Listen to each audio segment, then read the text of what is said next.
How's it going, guys? My name is the Zan Man, coming at you live on this rainy, late July evening. I am so delighted that you could join me today because I will be making some predictions on Spider-Man Brand New Day. If you're a long-time, seasoned subscriber of the Zan Man YouTube channel, and thanks for sticking around, guys, you would know that I have made two videos back in the day making predictions on Spider-Man Far From Home and Spider-Man No Way Home. I have not watched those videos in a hot minute, mainly because I know that I will be repulsed by watching younger me. If memory serves me correctly, I don't think I got a single prediction right in either of those videos.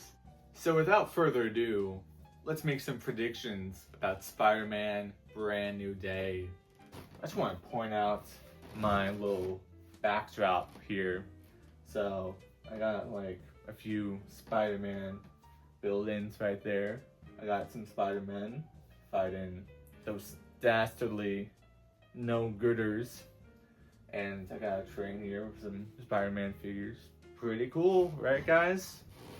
And I got some Olivia Rodrigo albums here because canonically, Spider-Man is a Olivia Rodrigo fan.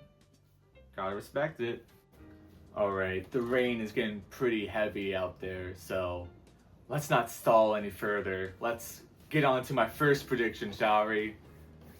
And that has to do with the big old question of whether MJ and Ned will somehow remember Peter, the good old pal Tom Holland, by the end of the movie.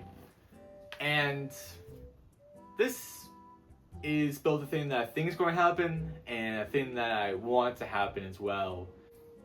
I don't think that MJ and Ned will remember Peter. A main reason for that, the main reason in fact, is that if you have MJ and Ned to remember Peter Parker at the end of this movie, it completely tarnishes the ending of No Way Home. You end up on this big emotional finale where Peter has to resort to nobody remembering him, having to live in complete isolation. I think just moving on with this franchise with those two parties, MJ and Ned and Peter being split, I think that does better for Peter's own character development. And I also think it retains the same emotional resonance from the previous movie as well. I also think that MJ and Ned won't really have that big of a role in this movie. One, because there are so many characters that we've seen from the trailers. You got Scorpion, you got Boomerang, you got Tombstone, you got all of these characters from Spider-Man's Rogue Gallery, and then not to mention you got Sadie Sink playing this mysterious role, which we'll get into her as well. Just with how many characters there are in this movie, I don't think that MJ and Ned will really appear that much in the movie anyways. I think they'll play a vital role, of course, because they were so integral to Peter's past. But I think the screen time will be less than what some people might expect. Now, that's not to say, though, that MJ and Ned won't help Spider-Man in some capacity, even though they don't remember who Peter Parker is, right? So there is this spider tracker website page that Ned creates in the movie, and is a website that was created in tandem with the movie. So I do think that Spider-Man will be in peril, probably. Well, he's going to be in peril a lot in the movie, right? But I think towards the middle of the movie, Peter will be facing insurmountable odds, and Ned and MJ, they use the Spider Tracker to rescue him. somehow. That's a very vague prediction, but I do think that the spider tracker page will come in handy in some degree in this movie. Maybe it'll be used to take down the main villain in the movie. Who knows? But I don't think they'll create that just for nothing, you know? Now, as for like a specific scene in the movie, I got like a whole interaction in mind. So, Ned, MJ, and Spider-Man, they'll be in a room together, and maybe after one of the main fights in the movie, maybe towards like the middle after like Ned and MJ use the spider tracker to save Spider-Man, Spider-Man will be like, "Oh, thanks, Ned and MJ," like just instinctually saying the names, and then they're like, "Oh, how do you know our names?" And then Peter will just like run out of the room in embarrassment. So this is my main tinfoil hat conspiracy theory. I think that Jean Grey is controlling Spider-Man and Hulk and all the side villain characters that don't really matter and will probably only appear in the movie for like 2 seconds. I think she's mainly going to be controlling Hulk and Spider-Man because, one, both of them are super intelligent people, you know, and two, maybe she is not from the main Marvel universe.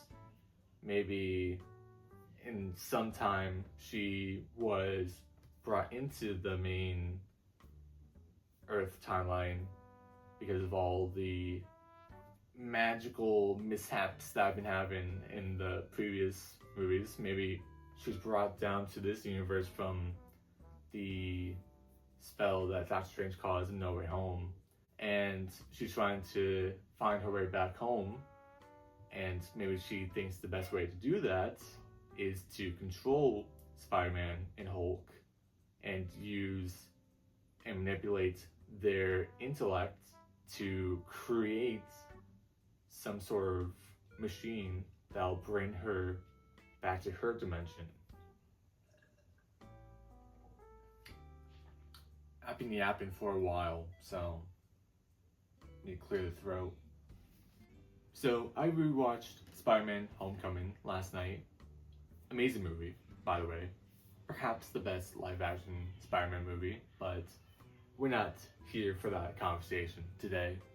But in that movie, the Department of Damage Control plays a relatively sizable role in the movie, despite being in it pretty minimally, right? Like, they stop Vulture from recovering all the Chitauri remnants from the Battle of New York.